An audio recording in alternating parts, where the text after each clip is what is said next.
और आइए अब ब्रेकिंग विद एजेंडा की शुरुआत करते हैं। नमस्कार, आप देख रहे हैं न्यूज 24। मैं हूं आप सभी के साथ विपनेश माथुर। और आज बात बीजेपी बदलेगी क्या अपनी रणनीति, यह है बड़ा सवाल। अखिलेश मौर्य की यह चुनौती है क्योंकि स्वामी प्रसाद मौर्य अब समाजवादी पार्टी के हो गए हैं। यूपी की सियासत में मंगलवार को ऐसा मोड़ आया जिसने लखनऊ से लेकर दिल्ली तक को हिला दिया है। योगी कैबिनेट के कद्दावर मंत्री स्वामी प्रसाद मौर्य ने मंत्रिमंडल से इस्तीफा दे दिया अचानक से और मीडिया के सामने आकर बीजेपी पर वादा खिलाफी का आरोप जड़ दिया। गरीबों, दलितों, पिछड़ों को प्रताड़ित करने का उन्होंने बड़ा आरोप बीजेपी सरकार पर लगाया है और खुद तो इस्तीफा दिया ही, साथ में 3 और विधायकों को वो अपने साथ ले गए। इस्तीफा उनसे दिलवा दिया। बीजेपी ने मान मनोबल का संकेत दिया तो लिस्ट फिलहाल उतने पर रुक गई, लेकिन कतार में अभी और भी हैं। और कितने हैं ये जानकारी कल तक साफ हो जाएगी, क्योंकि स्वामी प्रसाद मौर्य खुद कह रहे हैं कि अभी तो ये कुछ नाम हैं, लिस्ट और लंबी है। अन्य पार्टियों के नेता भी ये बात कर रहे हैं। समाजवादी पार्टी की वांछें इस हलचल से खिली हुई हैं। उसे बीजेपी को घेरने का एक और मौका मिल गया है। तो दिल्ली में उम्मीदवार तय करने के लिए बैठी बीजेपी डिफेंसिव मोड में नजर आ रही है और तमाम बड़े नेता बल्कि आज इस पर मंथन भी होगा कि डैमेज कंट्रोल को कैसे रोका जाए कल, क्योंकि गृह मंत्री अमित शाह की तरफ से इशारा हुआ था। एक तरफ स्वामी प्रसाद मौर्य को मनाने की कोशिशें लगातार की जा रही हैं, तो दूसरी तरफ बीजेपी के कुछ नेता स्वामी प्रसाद मौर्य को अवसरवादी, परिवारवादी बताने में जुट गए हैं। तो कुल मिलाकर चुनाव के ऐलान के साथ ही यूपी की सियासत में दल बदल और टिकट के लिए मोल भाव का सिलसिला भी शुरू हो चुका है। अब इस मोल भाव का नतीजा तो 10 मार्च को ही आएगा, लेकिन इस पर चर्चा गर्म बेहद है। तो हम भी आज इसी मुद्दे पर चर्चा करेंगे, बहस करेंगे। हमारे साथ मौजूद रहेंगे जमीनी माहौल बताने वाले हमारे संवाददाता राजीव रंजन और नेताओं का एक बड़ा पैनल होगा, लेकिन पहले सियासी वाद पलटवार आपको सुनाते हैं। दलितों, पिछड़ों, किसानों, बेरोजगार नौजवानों और छोटे लघु मध्यम व्यापारियों के खिलाफ कार्य कर रही है। उचित प्लेटफॉर्म पर कई बार मैंने नेताओं से कहा भी, बात अनसुनी कर दी गई।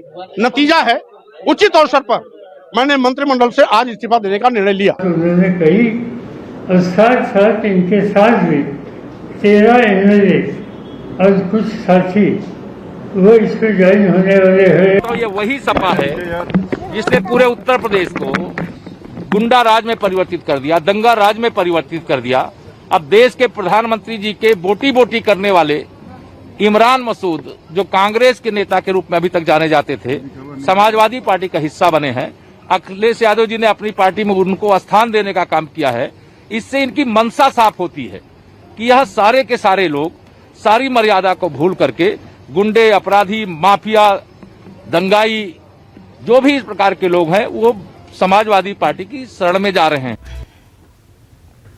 और एक बड़ी खबर यह है कि स्वामी प्रसाद मौर्य के साथ इस्तीफा देने वाले प्रजापति का बड़ा दावा है आज और लोग भी बीजेपी से इस्तीफा देंगे, ये कहा जा रहा है। कहा यह भी जा रहा है कि 14 तारीख को तमाम नाम वो लिस्ट सामने आ जाएगी। इस वक्त की बड़ी खबर, ब्रजेश प्रजापति ने भी अपना इस्तीफा दिया है। वो कह रहे हैं कि अभी तो बीजेपी से और भी लोग इस्तीफा देंगे और लगातार, क्योंकि लिस्ट लंबी होती जा रही है। दिल्ली में कहां पर नामों पर मंथन होना था चुनावी लिस्ट को लेकर, लेकिन अब यहां पर जैसे ही स्वामी प्रसाद मौर्य ने इस्तीफा दिया, उनके साथ 3 और नेता चले गए और अब यहां पर कहा जा रहा है कि और भी हैं नाम लिस्ट में जो जल्द बीजेपी का साथ छोड़ सकते हैं। इसलिए बीजेपी की चिंता भी अब काफी बड़ी होती जा रही है। भी हम में से किसी भी व्यक्ति ने कोई भी दल ज्वाइन नहीं किया है और चूंकि कल हम लोगों की वार्ता हो नहीं पाई, मीडिया कर्मियों के साथ हम सब लोग व्यस्त रहे और आज और कल हम लोगों की वार्ताएं होनी हैं। इसके बाद 14 तारीख को निर्णय होगा। जो भी माननीय स्वामी प्रसाद मौर्य जी निर्णय लेंगे, जिस भी दल में जाएंगे हम लोग उसी दल में रहेंगे। कल भी आपने देखा कई माननीय विधायकगणों ने इस्तीफा किया है और आज अभी थोड़ी देर बाद सिलसिला शुरू होने वाला है। तो इस पर लगातार हमारी नजर है, लखनऊ से लेकर दिल्ली तक। तमाम खास मेहमान इस वक्त हमारे साथ मौजूद हैं, आपकी टीवी स्क्रीन पर आप देख भी सकते हैं। BJP spokesperson UP Rakesh Tripathi ji हमारे साथ मौजूद हैं। Samajwadi party spokesperson UP Vijay Rathi साहब हमारे साथ जुड़ गए। टीवी स्क्रीन पर आपको नजर आ रहे हैं। दोनों का बहुत बहुत स्वागत है ब्रेकिंग विद एजेंडा में। और साथ ही मेरे 3 सहयोगी इस वक्त आपकी टीवी स्क्रीन पर, मानस श्रीवास्तव लखनऊ से हमारे साथ मौजूद हैं और दिल्ली से कुमार गौरव हमारे साथ जुड़ गए हैं। नोएडा से राजीव रंजन मेरे साथ मौजूद हैं। राजीव, आपसे शुरुआत कर रही हूं। राजीव, क्या है 2017 में जो सोशल इंजीनियरिंग बीजेपी ने की, मजबूती के साथ की, वो 2022 में क्या कमजोर हो रही है? क्या पिछड़ा वर्ग बीजेपी का साथ छोड़ रहा है? आप कैसे देख रहे हैं स्वामी प्रसाद मौर्य और अन्य नेताओं का बीजेपी का दामन छोड़ना और समाजवादी पार्टी में जाना?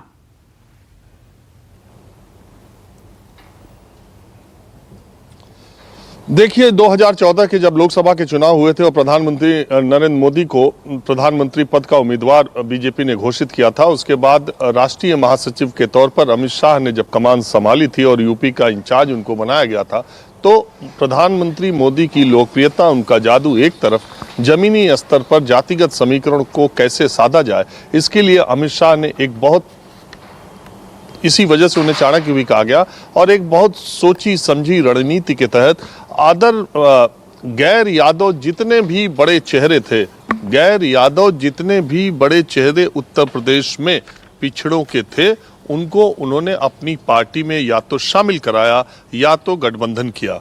चाहे वो अपना दल की अनुप्रिया पटेल हो, चाहे वो ओम प्रकाश राजभर हो, चाहे वो दारा सिंह चौहान हो, चाहे वो फागू चौहान हो, चाहे वो स्वामी प्रसाद मौर्य हो, चाहे वो दूसरे जो भी नेता हो। तो बाकी जो बड़े चेहरे दो चार बचे रह गए थे वो बीएसपी के साथ थे। मैं आपको ये बताना चाह रहा हूँ कि जो स्वामी प्रसाद मौर्य जो है, वो मौर्य लीडर्स में पिछले 3 दशक से 1990-92 से सबसे ज़्यादा चर्चित और सबसे ज़्यादा लोकप्रिय मौर्य कुशवाहा सैनी समाज के वो नेता रहे थे, केशव मौर्य के बीजेपी के प्रदेश अध्यक्ष बनाए जाने के पहले। अब बात आती है कि स्वामी प्रसाद मौर्य की राजनीतिक हैसियत और उनके जाने से नफा नुकसान क्या है। तो इससे पहले यह भी जानना होगा कि स्वामी प्रसाद मौर्य की एक बेटी है और एक बेटा है, और स्वामी प्रसाद मौर्य है। जब वो 2016 छोड़ करके 17 में बीजेपी ज्वाइन किया तो उनको बीजेपी ने कैबिनेट मिनिस्टर बनाया। 17 का ही उनके बेटे को भी टिकट दिया रायबरेली की ऊंचाहार से, जो मनोज पांडे समाजवादी पार्टी के उनके हाथों वो हार गए। ऊंचाहार से वो दूसरी बार हारे थे। स्वामी प्रसाद मौर्य 70 बरस के आसपास अब होने को हैं। वो अपने बेटे को राजनीतिक वारिस के तौर पर या उसको राजनीतिक रूप से स्थापित करने के लिए बहुत बेचैन रहते हैं। उनकी एक बेटी है संगप्रिया, वो बदायूं से सांसद हैं, लोकसभा की सांसद है। हालांकि उन्होंने कह दिया कि वो अभी उनकी निष्ठा बीजेपी के साथ है। उनकी एक बहू है स्वामी प्रसाद मौर्य की, अभी जो 6 महीने पहले चुनाव हुए उसमें उन्होंने उनको ब्लॉक प्रमुख बनवाया है। तो उनके परिवार में 4 लोग हैं, जो कि 2 तो ये चुनाव लड़ चुके हैं, वो ब्लॉक प्रमुख है। माना यह जा रहा है, अगर अंदरूनी देखा जाए तो माना यह जा रहा है कि वो अपने बेटे के लिए तीसरी बार भी टिकट चाहते थे और अपने लोगों के लिए टिकट चाहते थे। चुनाव से ठीक पहले, मैं आपको जाने और आने की बात नहीं कर रहा हूं, मैं बात कर रहा हूं स्वामी प्रसाद मौर्य की वजह क्या है। और स्वामी प्रसाद मौर्य अपने बेटे के लिए टिकट चाहते थे। जहां तक मुझे पता है कि ऊंचाहार की जिस सीट से मनोज पांडे ने उनको 2 बार हराया है, वही ऊंचाहार की सीट समाजवादी पार्टी शायद उनके बेटे को उम्मीदवार बनाए और मनोज पांडे अदिति सिंह के खिलाफ रायबरेली सदर से चुनाव लड़ने के लिए जाए। तीसरी बात यह है कि स्वामी प्रसाद मौर्य को अगर पिछड़ों की वजह से या दर्द की वजह से उनको अगर पार्टी छोड़नी थी तो चुनाव आचार संहिता लगने का उन्होंने इंतजार किया और पूरे 5 साल वो कैबिनेट मिनिस्टर योगी सरकार में रहे थे। बहुत लोग ये कह रहे हैं उनके करीबी कि दरअसल उन्हें डर था कि चुनाव आचार संहिता के पहले इस्तीफा देने का से वो परेशानी में न पड़ जाए और दूसरी दिक्कतें थी। अब तो आर पार की लड़ाई है, इसलिए उन्होंने जाने का फैसला किया। दरअसल ये मन तो उन्होंने पहले बना लिया था और ये मैं भी जानता हूँ कि 1, 1.5, 2 महीने पहले से स्वामी प्रसाद मौर्य अखिलेश यादव के संपर्क में थे। दूसरी बात यह है कि क्या स्वामी प्रसाद मौर्य के जाने से वो मौर्य सैनी कुशवाहा समाज, जो भारतीय जनता पार्टी का पिछले कुछ चुनाव में परंपरागत वोटर बन चुका है, क्या उसी संख्या में वो वोटर भी भारतीय जनता पार्टी से शिफ्ट होकर के जाएगा, ये बड़ा सवाल है। और उनका पूरब और पश्चिम में निश्चित तौर पर उनका एक प्रभाव है, लेकिन सवाल ये है कि उनके साथ मौर्य सैनी कुशवाहा समाज के वोटर जाएंगे कि नहीं जाएंगे, ये अलग पहलू है। ये सबसे बड़ी बात यह है कि भारतीय जनता पार्टी ने जिन पिछड़ों चेहरों को जोड़ करके सामाजिक समीकरण बनाया था, वो एक एक चेहरे उनके पास से खिसकते हुए चले जा रहे हैं। बात ये नहीं है कि मौजूदा भारतीय जनता पार्टी के विधायक इस्तीफा दे रहे हैं, ये बहुत बड़ी बात है। 13 नहीं 130 दे दे, क्योंकि भारतीय जनता पार्टी जो यहाँ मंथन कर रही है उसमें गौरव बताएंगे तकरीबन 3 डिजिट में 80 से 100 टिकट काटने की तैयारी तो भारतीय जनता पार्टी खुद ही कर रही है। और जिस सिटिंग विधायक को ये लगेगा कि उसका टिकट कट रहा है, वो पाला बदलने की कोशिश करेगा ही। तो सवाल इसका नहीं है कि कितने विधायक इस्तीफा, अब ये सब दौर आते जाते रहेंगे। जो बड़ा मैसेज स्वामी प्रसाद मौर्य के जाने से हुआ है वो ये जाएगा समाज में कि पिछड़े नेता, पिछड़े चेहरे, जिसको भारतीय जनता पार्टी बड़ी मुश्किल से अपने प्लेटफॉर्म पर लेकर के आई थी, ओम प्रकाश राजभर छोड़ के चले गए, स्वामी प्रसाद मौर्य चले गए, अब ये पिछड़ों का राग अलापेंगे। अब जो 80-20% योगी आदित्यनाथ ने 2 दिन पहले कहा था ना, 80-20 का मतलब कि हिंदू मुस्लिम या सांप्रदायिक ध्रुवीकरण जो आप उसको समझें, अब ये 85-15 की आवाज बुलंद करेंगे, ये पिछड़ों और अगड़ों की बात करेंगे। अब इससे निपटना भारतीय जनता पार्टी के लिए काफी बड़ी चुनौती होगा। ये चुनाव, जैसा कि ब्रेकिंग विद एजेंडा में पिछले 2 महीने से हम चर्चा कर रहे हैं कि ये चुनाव सांप्रदायिक ध्रुवीकरण पर होगा कि जातिगत आधार पर होगा, जिसको सामाजिक न्याय कहते हैं, अगड़ों पिछड़ों का होगा, यही देखना सबसे दिलचस्प है। अब ये एक प्लैंक पर वो हैं, वो सामाजिक न्याय की बात करेंगे, अगड़ों पिछड़ों की बात करेंगे, भारतीय जनता पार्टी इसकी बात करेगी। अब इसमें दोनों एक दूसरे में कितनी सेधमारी कर पाते, ये देखने वाली बात है। बिल्कुल राजीव, और इस पर जवाब मैं राकेश त्रिपाठी जी से लूंगी, लेकिन लखनऊ का रुख कर लेते हैं क्योंकि लखनऊ में बड़ी हलचल है। मानस, तो आज लखनऊ में क्या बड़ी हलचल होने जा रही है, क्या और बड़ा उलटफेर होने जा रहा है? क्योंकि ब्रजेश प्रजापति कह रहे हैं कि ये तो बस कुछ नाम है, लिस्ट बड़ी लंबी है, और भी नेता बीजेपी का दामन छोड़ सकते हैं, बीजेपी का साथ छोड़ सकते हैं। कौन कौन से हैं वो नाम? आपके पास कोई इंफॉर्मेशन?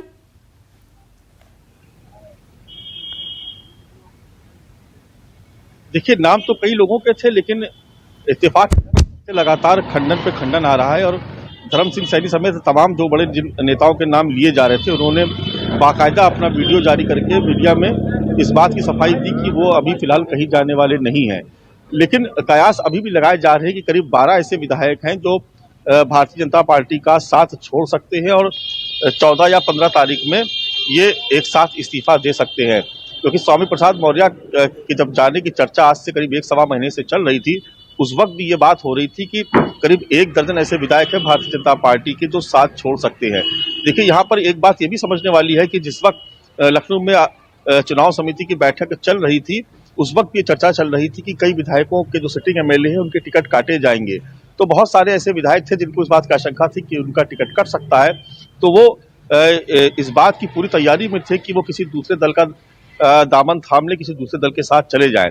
जहां तक स्वामी प्रसाद मौर्य की बात ही, तो निश्चित तौर पर स्वामी प्रसाद मौर्य बड़े कद्दावर नेता है और अब वो ये भी कह रहे हैं, और कुछ लोगों में के बीच में ये भी चर्चाएं हो रही कि करीब 1-1.5 वर्ष से जो है पार्टी उनको थोड़ा सा इग्नोर कर रही थी। क्योंकि जब लखनऊ में एक बहुत बड़ा सम्मेलन था, मौर्य और कुशवाहा शाक्य सम्मेलन था, उस वक्त स्वामी प्रसाद मौर्य की तस्वीर मंच में नहीं लगाई गई थी और जो उसका जो प्रचार किया जा रहा था उत्तर प्रदेश भर में, वहां पर भी उस पूरे कैंपेन में स्वामी प्रसाद मौर्य को बहुत अलग तरीके से उनके साथ ट्रीटमेंट किया गया।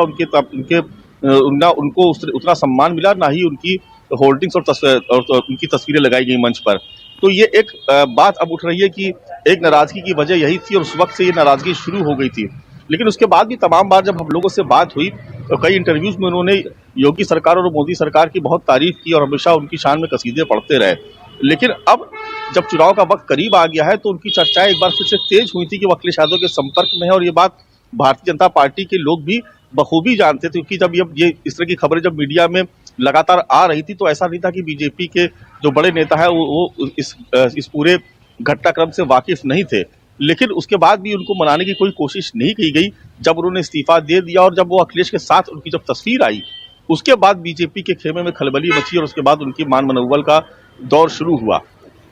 देखिए, अभी जो मौजूदा स्थिति है उसमें इसमें तो कोई शक नहीं कि तमाम बड़े जो सियासी दलों के जो बड़े नेता हैं वो एक एक करके समाजवादी पार्टी में शामिल हो रहे हैं। और इस चर्चा को उस वक्त और भी बल मिल रहा था जब बहुजन समाज पार्टी से तमाम बड़े नेता लालजी वर्मा से लेकर रामअचल राजभर तक जब वो सब समाजवादी पार्टी की तरफ रुख कर रहे थे, उस वक्त भी ये बात हुई थी कि उनके जो स्वामी प्रसाद मौर्य के जो पुराने साथी हैं वो इस बात को लेकर के कोशिश कर रहे थे कि स्वामी प्रसाद मौर्य समाजवादी पार्टी के साथ आ जाए। तस्वीरें कल सबने देखी है, लेकिन अभी थोड़ा सा वक्त का इंतजार करना पड़ेगा। ठीक है। ये बात सही है कि करीब करीब 1 दर्जन बीजेपी के विधायक अभी ऐसे हैं। और आपने मानस विनय शाक्य का जिक्र किया है। विनय शाक्य ने एसपी में जाने के संकेत दिए हैं, स्वामी प्रसाद मौर्य के साथ जाएंगे विनय शाक्य। ये बड़ी जानकारी मिल रही है क्योंकि लगातार न्यूज़ 24 आपको ये इनपुट दे रहा है, जिस तरीके से प्रतिक्रियाएं मिल रही हैं कि ये लिस्ट लंबी है। कम से कम मानस खुद बता रहे हैं कि 12 से 13 ऐसे नेता हैं जो बीजेपी का साथ छोड़ सकते हैं और विनय शाक्य एसपी में जाने के संकेत दे रहे हैं। इस वक्त ये बड़ी खबर सामने आ गई है, हमारी भी लगातार नजर है। आप स्वामी प्रसाद मौर्य के साथ हैं, तो क्या मतलब अब समाजवादी पार्टी की तरफ मन बना चुके हैं? मतलब सपा की तरफ जाना चाहते हैं? विनय शाक्य ज्यादा कुछ नहीं कहा, हां में इसका जवाब दिया है। और उनके भाई ने क्या कुछ कहा, सुनिए जरा। बेटी का जो हम पे आरोप है वो निराधार है। अगर उसके पिता हैं तो मेरे भाई हैं और मैंने बचपन से ही उनका साथ दिया है। उनके अस्वस्थ होने पर भी मेरे ही साथ वो रहते हैं और माताजी उनकी देखभाल करती हैं। और अस्वस्थ होने के बाद जो भी क्षेत्रीय कार्य हैं वो मेरे द्वारा संचालित किए गए और भाई साहब के दिशा निर्देशन में ही सारा कार्य मैंने किया है। तो स्वामी प्रसाद मौर्य के साथ जाएंगे। तो गौरव, अब डैमेज कंट्रोल की तैयारी की जाएगी। कहां लिस्ट को लेकर मंथन हो रहा था दिल्ली में?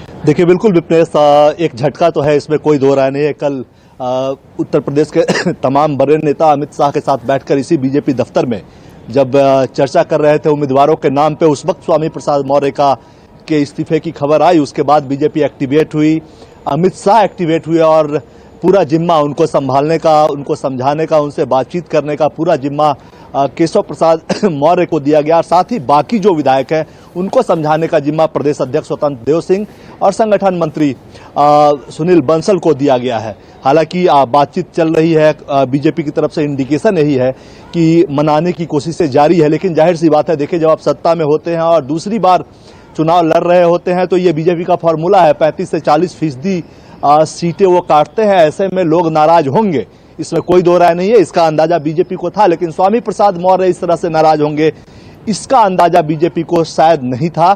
इसलिए कल से बीजेपी में बेचैनी बढ़ी है।